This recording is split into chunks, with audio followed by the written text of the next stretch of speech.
გვერდზე სოფლის ცენტრში განლაგებული ერთადერთი ჩარიცხვის აპარატი სოფლის ლოთებმა ჯერ დაკლეს და შემდეგ პატარა ბავშვების თვალწინ მოხარშეს და შეჭამეს. უბროზო! ტრისტანიჩ! ხო, რა იყო ბიჭო, რა გაღრიალებს გელოდივით? გელოდი ვარ. შენ ახარ, არ გელოდი.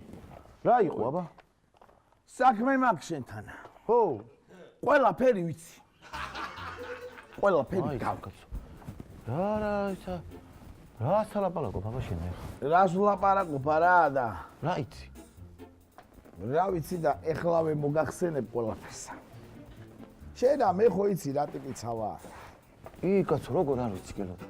მე რო რამე ვიცი არა? გურამამაც იცის, გენომაც და ჯემალამაც. მაგათ პირში კიდე ენა არ უჩერდებათ, ბოზდებენ თოსოფერსა. რა სიტყვა ბაბა? სპეციალისტების ხელფასი რო დაბალია, ისიც მეც ხო ვიცი და შენც ხო იცი. ხო, მეც ვიცი მე. ხო და 1-200 ლარი უნდა გამიმატო. აიცა გელოდი, ყველაფერს აგიხსნა. შენ არის ნერვიულობ ენაცვალე. აიცა ბიჭო. არაფრის ახსნა არ არის საჭირო. რა თაკაცო ერთი წამი. მე არა მაქსანერულ. აპაპაპაპაპა მე არ დამისხა. რა თაკაცო? იგი გადასხდა. ხო იცი მე რა ტიპი ვარ არა?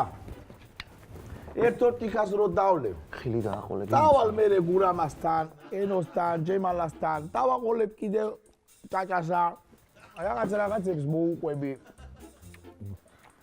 ისინი კიდე ენას ქალებივით აჭარტალებენ ხოლმე. მოდდებენ თესოფერს. შენ გესმის ხო ჩემი გელოდი? მესმის, აბა ადამიანები არა ვარ ჩვენ.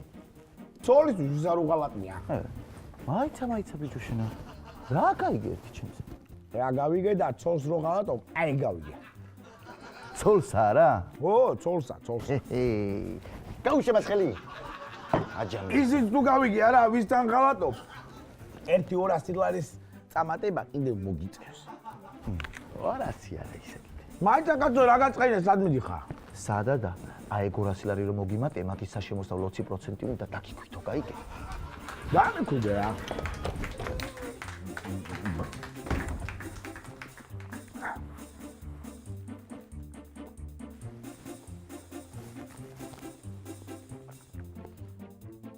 მე ვარ. რა მაგრად ვაიფიქრე ხალო, და შენ საიდან იცოდი ეს ამბავი?